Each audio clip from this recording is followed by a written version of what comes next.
Messi, he's losing Sergio Busquets, he's losing Jordi Alba. This team could look different in a good way when it constructs its roster for next season. And the only reason I say this is because I'm thinking ahead to Concacaf Champions Cup. Like, call me crazy, they could be the favorites. Messi, World Cup year, Absolutely. with some money, who's stopping them? Both of the teams that are in the Liga MX final right now could definitely make a run at stopping that particular scenario.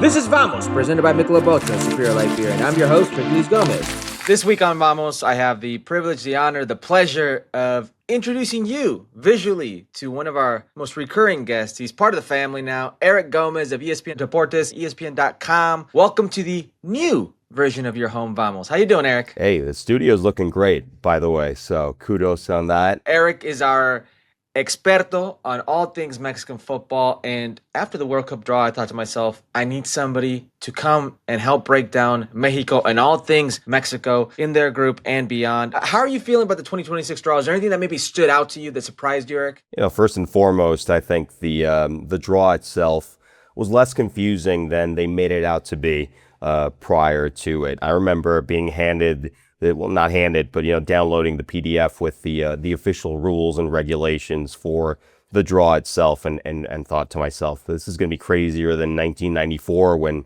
Robin Williams was sparring with Sepp Blatter in Las Vegas, and we had all this confusion regarding where the teams would go. It was actually pretty straightforward in that regard, and aside from the overt political undertones to the draw itself, I thought the draw went without a hitch. I thought it was pretty self-explanatory, and it's exciting to actually split it to 2 different days. I thought that was actually smart. I gotta be honest with you. Having the teams kind of fall into the groups on day 1 is cool, but then you turn it into a 2-day event by revealing where those games are actually going to be played on day 2. And you had most, if not all, of the soccer world kind of glued to their phones, glued to their screens, and figuring that out. I could tell that, at least down here in Mexico, people are super excited that they're going to have Uruguay versus Spain playing the group stage in Guadalajara. And, that was something that definitely was worth the wait, I would say, for day 2. So I liked it. I think it's not a bad thing at all to have it done this way. All right, my people, before heading into this interview, don't miss this exclusive limited time ticket offer. Bank of America has teamed up with Visa to offer new Bank of America Cash Reward card holders a chance to purchase up to 2 FIFA World Cup 2026 tickets. Get all the details at bankofamerica.com/card FWC26. I could have done without the 90 minutes of show until you actually got the draw going. A little bit of overkill, but I'm sure they have their reasons. I wasn't a fan of splitting up the 2 days. I would have rather have known who the World Cup playoff winners were, and then we get the draw going. I don't like waiting until March. And I kind of didn't like, finding out the dates, the venues and times later. I wish everything would have been done in the same place, but I get there. From a commercial standpoint, like you said, everybody was glued to their phone, glued to their screens. It was a 2-day event, so they got what they wanted out of that. We got to talk Mexico, Group A. They're going to kick off the World Cup. We found out who is going to be in Mexico's group. It's going to be South Africa. It's going to be South Korea. And one of the winners from UEFA playoffs, for the sake of this exercise argument, possibly Denmark. Your initial reaction to Mexico's draw, how favorable, how dangerous is this for Mexico? Hey, I think everybody's kind of focused on Denmark potentially being that 4th team in Group A. So we've been running, or at least I've been running those scenarios in my head for the last week or so. I think on paper, this is not as difficult a group as some people would have thought it could have been for Mexico. I know that, again, before the draw itself, there were thousands and thousands of simulations done by AI, computer, or just, basically humans kind of picking out what could have been for Mexico in this group. Given the possible combinations, I thought this was pretty good. This was a pretty good draw for Mexico. And South Africa is definitely not the team that they were in 2010 when they were on their home soil and came out and surprised Mexico 1-1 in that World Cup opener with an amazing goal from Shabalala. Rafa Marquez had to score, I think, 85th, 86th minute just to draw and claw back into it. What are the odds, by the way, right? That you would have Mexico and South Africa kicking off a World Cup again, and that Mexico would have the same manager. That's crazy. South Korea, I think people think about South Korea and they immediately think about that golden generation that they had over the last few years. This is a team that Mexico beat in the World Cup in 2018 as well. This is a team whose biggest star, Son Heung-min, is in the latter stages of his career now, playing in MLS for LAFC, as you well know. That doesn't make them any less dangerous, but I also think that the way that the draw shook out, playing the games in Mexico, taking them out of Mexico City for at least one game in that group stage and allowing other fans in a different venue to kind of coddle them a little bit more than Azteca would is a good idea. And then again, Denmark is a strong team because of the style, because of the physicality. They will be the most difficult team that Mexico face in that Group A. But I think, even with Mexico not having the highest level of play over the last few months, go take a look at the casinos right now. They are favored to win Group A outright. I would agree with that sentiment, but I would put a couple of asterisks on that. I think Mexico do need to show us a little bit more than they have the last few months. I know that pressure from media, pressure from fans has been at an all-time high. I'm not in camp. I'm not in league with all of the sky is falling people who think that this version of Mexico is the worst that we've seen in, take your pick, 5, 10, 15 years or whatever. Well, we'll get to that tension from the fans and the Mexican national team in a bit. It's funny because they should, in theory, be happy with South Africa. I'm sure South Africa was in a lot of Pot 1's radar. We hope we get South Africa. And that's not a knock on South Africa. It's just what majority of Pot 1's were probably hoping for. South Korea, I think, is a bad matchup for the Mexican national team. They are a very dynamic team. We saw them just recently against the U.S. men's national team against Mexico. I thought with an alternate lineup, they played a lot better for long stretches of that match versus Mexico. Unfortunate not to win. The 9 who was playing early on had a couple chances, a couple 1v1s that he pushed wide. Raul Jimenez scores a goal, and then Santi Jimenez scores a banger to tie the game towards the end. And here's something that I think plays against the Mexican national team. I think it's going to be their most difficult game. You've got South Africa and you've got potentially Denmark in Mexico City. You're taking this Mexican national team to Guadalajara.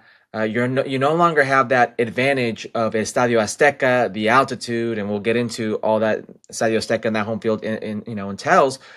You're taking South Korea into a territory I think they're going to feel very comfortable in. So that's going to be a difficult game. And listen, Mexico's already played South Korea a few times in a World Cup and been, came out on top.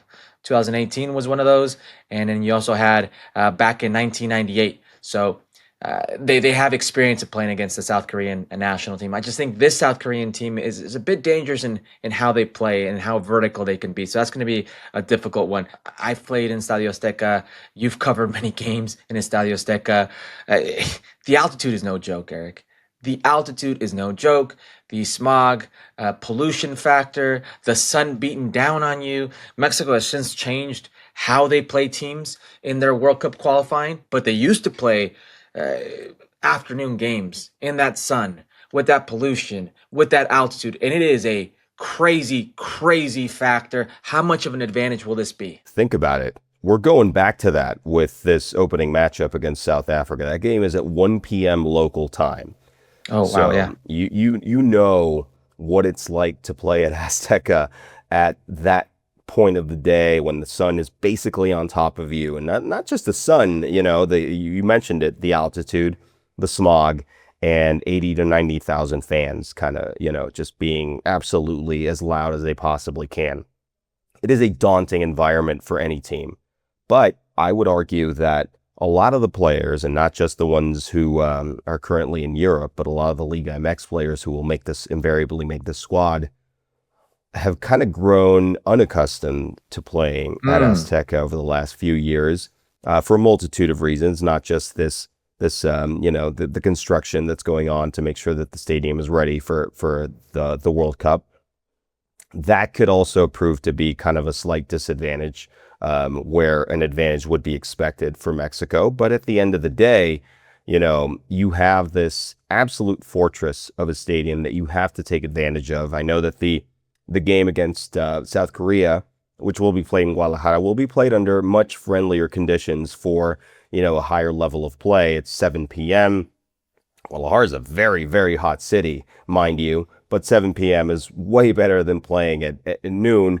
And then you come back and you play whoever that European team, let's say Denmark, at Azteca, but that's also a 7 p.m. game. So you won't have these guys baking under the sun, at least for those last two games. I would have pushed, if I were the Mexican Football Federation, to have those games in those conditions, because invariably it will affect the opposition more than it does the Mexican national team. I don't care if you win ugly at this point. You need to win, and Mexico has not been the most effective team, whether it's friendlies, whether it's official international competitions over the last 18 to 24 months. All right, it's time to talk about that disconnect with the fan base and this national team. Listen, I don't think this is anything new. For as long as I've been around, there's been a disconnect with a large portion of the fan base with the players. But I don't recall it being like this. There's been noticeable disconnect between the Mexican fan base and some key players like Raul Jimenez, which surprises me because Raul Jimenez was the sweetheart, the darling of the Mexican national team. Edson Alvarez and some others, they've been in the center of criticism. The incidents in Torreon after a disappointing performance versus Uruguay kind of damaged that. We saw Raul Jimenez come out and say, and I'm paraphrasing, but there was the homophobic chant El Grito, and there was booing by the fan base in Torreon, and he alluded to this is why they take us to play games in the United States. Fast forward 3 days later, and they were booed, and you heard El Grito in San Antonio. So not the case. We're not going to see this disconnect at the World Cup, are we? We might. I'm going to take you back to a critical World Cup qualifier at the Estadio Azteca. That was a 2-1 game, and your boy Charlie Davies scored the opening goal. Of minute course. 8. Okay, that's the Miguel Sabah game with the goal. That's the Miguel Sabah game. So yes, sir. I remember that. So here's the thing. I remember that game clear as day. I wasn't at the stadium that day, but I was watching along with everybody else. And Charlie Davies scores this goal, 8th minute. 2 minutes later, I mean, the U.S. must have thought that they were back in Columbus, because every single time that the Mexican national team touched the ball, there were just the loudest of boos coming raining down from the stands. Here's what saved it for Mexico. Israel Castro scored just a banger of a goal. Yes. In the 19th minute, and that just swung the momentum back, not just on the pitch, but in the stands, in Mexico's favor. How many times have we watched a Mexican national team game where that doesn't happen? And right. Mexico is either down or, it's 0-0, but it's uninspiring from Mexico in the first half, and the fans are just going absolutely bonkers.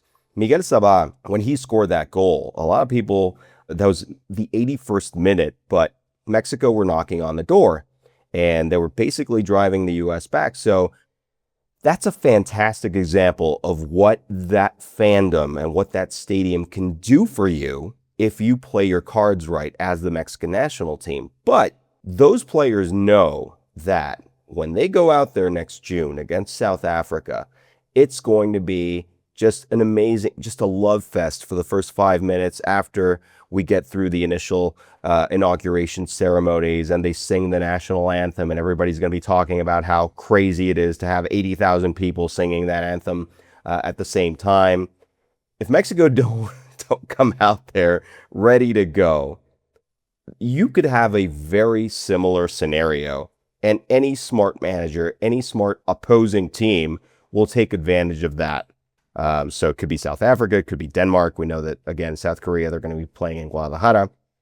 But the Estadio Azteca is a blessing and a curse for the Mexican national team. And I would not be surprised at all if we're commenting on Mexican fans booing the Mexican national team, regardless of the result, in a FIFA World Cup game next summer. Wow, that would be very surprising for me. Listen, I'm not discounting what you're saying because I've seen it with my own eyes. Listen, I've been on the field. We beat Mexico in El Estadio Azteca in a friendly, 1-0. I started that game, and after Michael Orozco Fiscal, yeah, scores the goal, I recall every touch we had, there was an ole. There was an ole in favor of the U.S. men's national team against the Mexican national team. And I recall watching teams go in there, teams like Jamaica go into El Estadio Azteca and picking up favorable results and then being booed at every touch. Suriname, the same thing, you know. These things happen, but I can't for the life of me, Eric, think it's going to happen in the World Cup. I can't for the life of me think somebody's going to pay upwards of thousands of dollars for a ticket and go boo their team. I have a lasting memory of my first World Cup as a pundit, 2018. I was sent to go cover the Mexican national team. I was in Luzhniki Stadium in Moscow when they beat Germany 1-0. I can't for the life of me think of, in that moment, 60,000 Mexicans making the march to the stadium booing their team. I've never been in a bigger fiesta, bigger party in my life.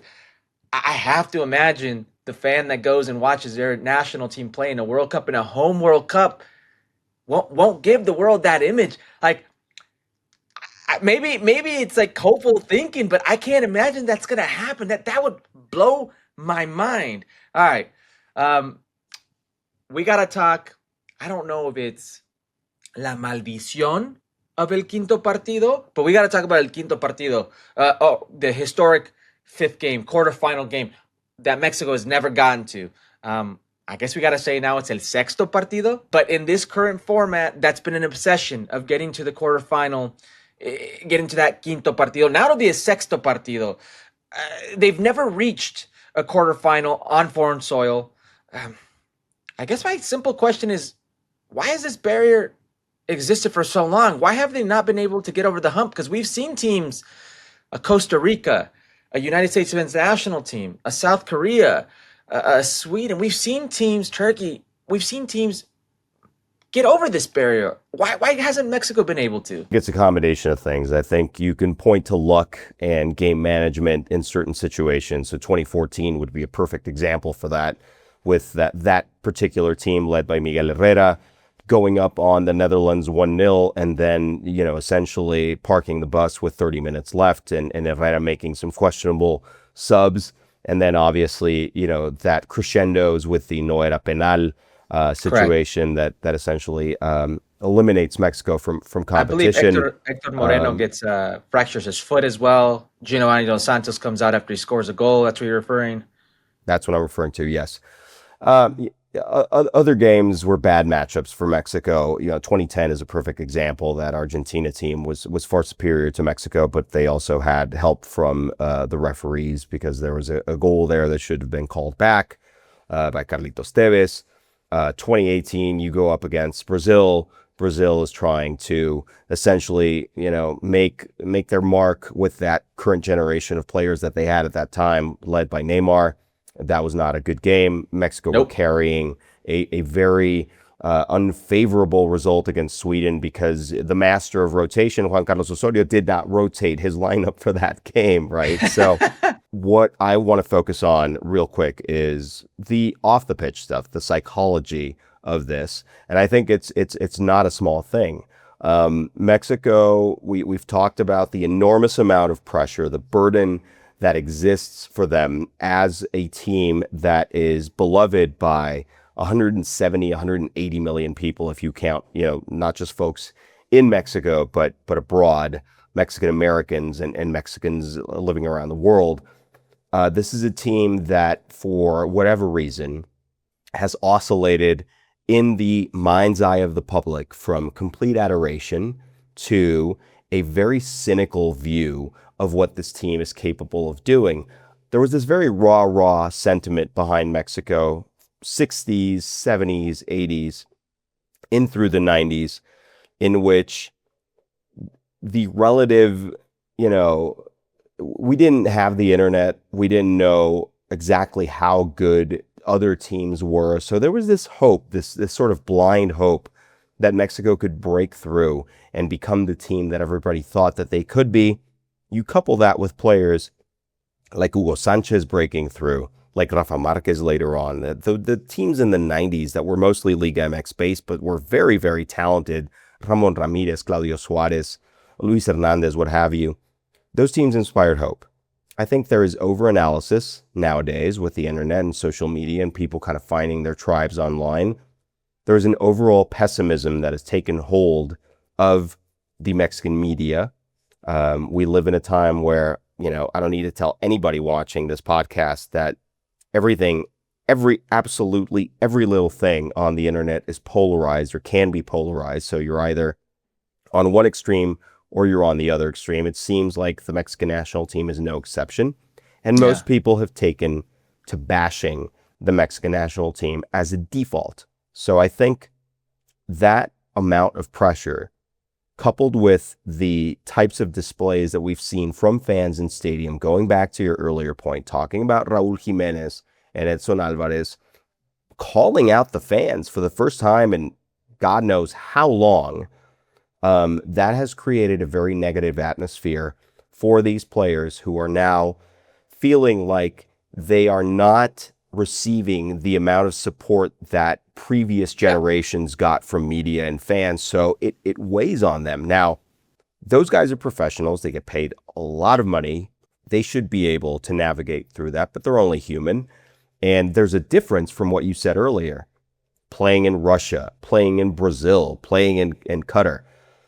They're going to be playing their first 5 games, if they're lucky, in Mexico. That is a completely different environment. Whereas it should be fans embracing them. It could be completely different. But I do believe that if they have a good group stage, that round of 32 game is going to be a shower of love for them. If they get through that, they get to the round of 16, quinto partido, but we're pushing it back to el sexto partido. That's going to be their goodbye, no matter what, from Mexico. So they'll give it their all. I would say that, again, if they win Group A, the chances of them getting to the quarterfinals are going to be massively different because they will have a true advantage for the first two elimination games. It's a toxic culture, Mexican football. I've been in it. You know what else is a toxic culture? English football. And if all goes to plan, Mexico first place, third place team in the round of 32, and they win that fiesta, that celebration you say they will have, they're going to meet in the round of 16, el quinto partido with the chance of el sexto partido, the English national team, if all goes to plan, with England. In Mexico City, Estadio Azteca. Does Mexico have a legitimate chance here?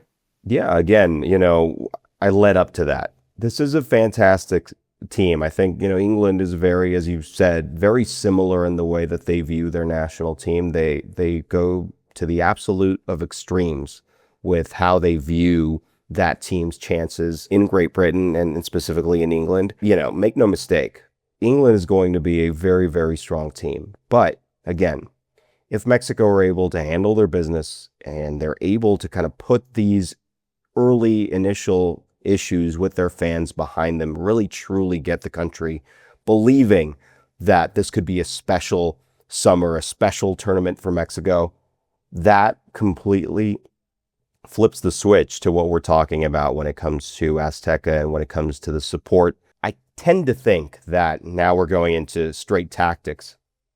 If Mexico has unlocked something over the first 4 matches, then they'll be able to match up to this English team in a way that makes it just a little bit easier for them to face a team that, again, has changed over the last few years in its physical nature and the types of players that they favor. I think that this is a different England national team than what we saw from, the 90s, the 2000s, that particular generation.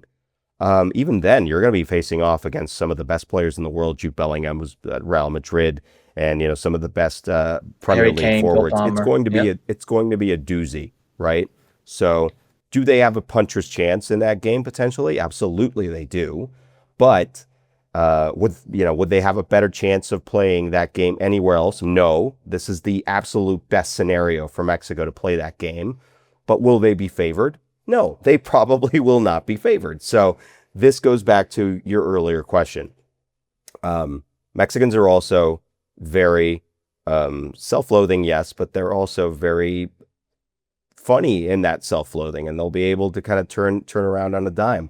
If el quinto partido means getting to the round of 16 and playing this Self-loathing, massively, but they don't allow anybody else to loathe on them. That's the difference. exactly, there you go. I can do it. You can't do If it. you get to the quinto partido and you play a fantastic game against England, and even if it doesn't go your way, Mexican fans will be able to cope with that accordingly, and kind of even look back on it with a bit of happiness and instead of sadness. We've seen that in the past, but if everything goes to plan, that's definitely going to be one of, if not the best round of 16 games that we might be able to enjoy at this next World Cup. And I'm going to be down here in Mexico City. Hopefully, the city's going to be absolutely crazy for at least 3 weeks, right? So, yeah, that's definitely a possibility. I couldn't agree more. I actually think it's a great possibility. Listen, if the Mexican national team gets to that game, round of 16 against England, that means that they won their group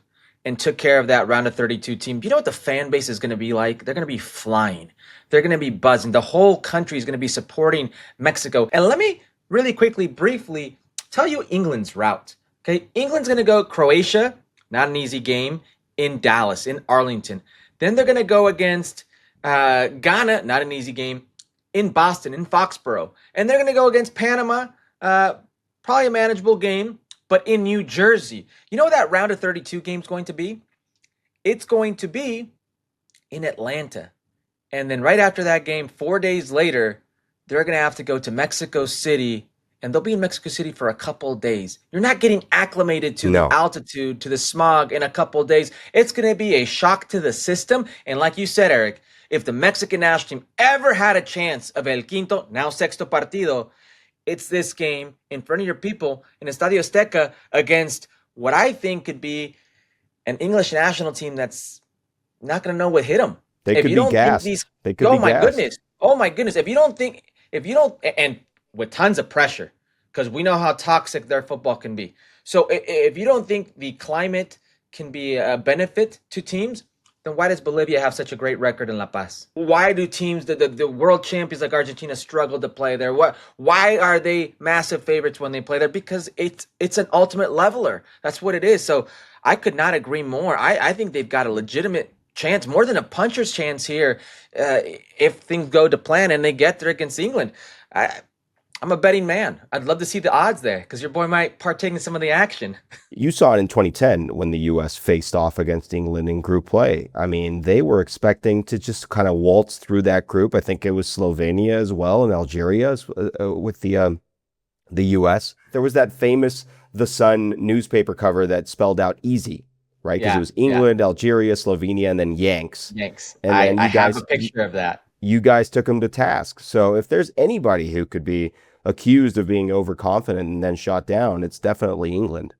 Yeah, England's 0-3 against the U.S. men's national team World Cups. Just wanted to throw that out there. 2022, Greg Berhalter's U.S. men's national team. All right, listen, the host, obviously Mexico, the U.S., Canada. Who goes the furthest and why? I'm not trying to pander to any particular audience, but I think it's going to be between the U.S. and Mexico. You look at Canada, their path looks a little bit harder from the group. Like there's a legitimate chance that they don't win their group. They might finish second. Again, this is based on the simulations that have been run, just taking a look at, again, passing the eye test of what Canada have been able to do over the last few months. I think that Canada definitely, when we're looking at them 2022, 2023, that range, you would feel like they would go into this World Cup with a much stronger record and a much stronger level of play than they've been able to muster over the last 12 months or so. I think the U.S. very quietly has been able to turn around some of the negative energy around that team. Again, based off of what happened at the last Copa America and all the doubts that went on in 2024.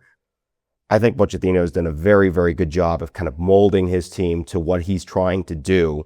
And if there's anybody who I think could be able to keep this group level and navigate them through the group stage and through the first, couple of knockout stage games, it's him, because of the way that he's been trained and the way that he deals with players psychologically as well as tactically. So for me, if I'm looking at, England versus Mexico potentially in the round of 16, yeah, that's a good chance for Mexico. But, again, go back to those simulations, more than likely over 50% of those games go to England. It would really have to depend on who the U.S. plays in that round of 16 game, but I think they're going to be favored. So Belgium would be a very, very difficult team to play as well. But I would rate Mexico and the U.S. in that same category, with the U.S. given a slight advantage of making the quarterfinals over Mexico. I think they ultimately both get to the same place, but I think the degree of difficulty is maybe a little bit more favorable for the U.S. Men's national team than it is for Mexico here. You would much rather play Belgium than England. No slight on our good Belgium friends, but this English team, if it is their day in the simulation, as you just mentioned, they've got some talent attacking-wise that is just downright scary. World class. Harry Kane. Who's going to stop Bukayo Saka on his Foden, day? Bukayo Saka. Yeah, you could just a long list of players that are going to be a problem for you. And Belgium, they're way past their golden generation, And if you ever had a chance, the U.S.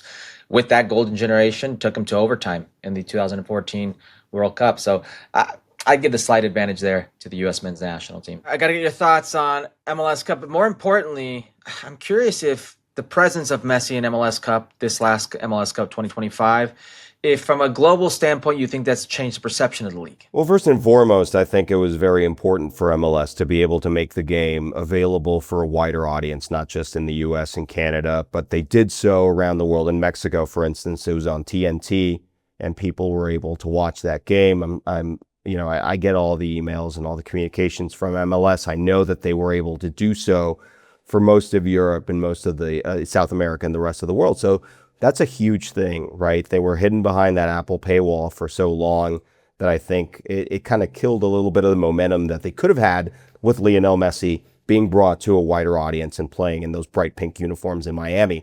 Now, the game itself was thrilling. I loved it. I thought it was classic MLS, back and forth, both teams looking like they could score a goal at any given moment. And that's not a knock on the defensive play. I actually thought, Miami's defensive play was fantastic. And I thought a couple of those guys playing for Javier Mascherano, especially Sergio Busquets in his final game, they really gave it all. But ultimately, this game, as thrilling as it was, and with Messi at the forefront, it was a fantastic commercial for MLS as far as worldwide audiences are concerned. We joked around here at the office that, it's finally Messi can retire now because he's got the one title that he didn't have, which was MLS Cup. But, all jokes aside, it was a great game. It was a fantastic wrap up to a season in which I thought, at certain times, Inter Miami, they don't look as good as I would think. I had LAFC at a certain point as being the favorites out of the West. I'm still confident that LAFC could have beaten Inter Miami. And in MLS Cup, I thought Vancouver, even with their heroics and the way that they played throughout the playoffs, were kind of a bad matchup speed-wise for Inter Miami. And, Thomas Mueller being the player that he was. Again, these are guys that are in the final stages of their career, so they can't be as great as they have been. But that's not a knock on Thomas Mueller. That's just saying Lionel Messi is so good that he's able to make things look as easy as he has in MLS over the last 3 seasons. And then finally, on a personal note, myself being from San Diego, I am also very, very excited to just have entertained the thought for a while that San Diego FC could have been playing an MLS Cup just by getting to the Western Conference Finals and playing against Vancouver, and just, having that experience of having a San Diego team play against Lionel Messi for a trophy is something that could have never happened only just a few years ago. So kudos to that ownership group, to that team for getting as far as they did, but this is well deserved, and it is another feather. We've got a peacock on Messi's cap at this point. So many feathers in Yeah. his cap of what he's been able to do over his career. In typical San Diego sports fashion, so close, so close, so close. Oh man, Uh, you couldn't wait to get that one in, huh? my Dodgers again. Yeah, I agree with you. You know what? I'm very interested, Eric, to see the numbers for MLS Cup. I did not enjoy the 2:30 p.m. kickoff time. I thought that was not conducive to the actual entertainment. Miami, that time of the day with that humidity, that's a brutal ask for any player, let alone 38-year-old Messi and an aging Thomas Mueller. But still, very entertaining. Hear me out on this. Messi, he's losing Sergio Busquets, he's losing Jordi Alba, Luis Suarez. All indications are that he will lose Luis Suarez. It's a couple of DB spots. It's a lot of salary cap being freed up, and a team that is very international. I believe only 2 Americans started MLS Cup for Inter Miami, both in the defensive line. Three actually, if you include Rocco Rios, the goalkeeper, who has a Mexican and Argentine backgrounds as well. That's a lot of money to play with. Like, this team could look different in a good way when it constructs its roster for next season. And the only reason I say this is because I'm thinking ahead to Concacaf Champions Cup. Like, call me crazy, they could be the favorites. Messi, World Cup year, with Absolutely. some money, who's stopping them? Both of the teams that are in the Liga MX final right now could definitely make a run at stopping that particular scenario. Toluca, they're on a generational run right now. They, when we're recording this, have the opportunity to win back-to-back titles in Liga MX. I think Antonio Mohamed, their coach, can cement his spot in the Liga MX Mount Rushmore of coaches at this point. Tigres have been just an amazing story, surprise, if you want to call it that, with all the veterans kind of gearing up for their one final run. Nahuel Guzman, Andre Pierre Gignac, coached by Guido Pizarro, former player in that golden Tigres era. They are just fantastic with all the younger Mexican talent that they've also been able to incorporate over the last few years. Diego Lainez has been really good for them in making a strong case to making the World Cup roster for Mexico. But, that would be a Cinderella story for sure. For MLS, not for Inter Miami. Lionel Messi is used to winning absolutely everything in his crosshairs. And as you said, they're going to have a lot of money to throw around for at least a couple of DP spots. I know that we had this crazy scenario of, bringing MSN back into the fold with Messi, Suarez, and Neymar. That didn't happen ultimately.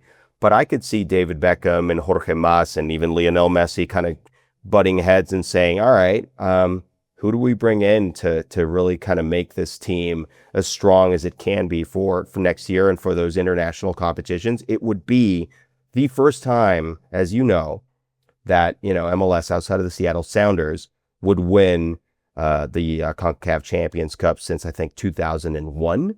We've had just one MLS team in the Seattle Sounders win the title. So it would be a huge deal.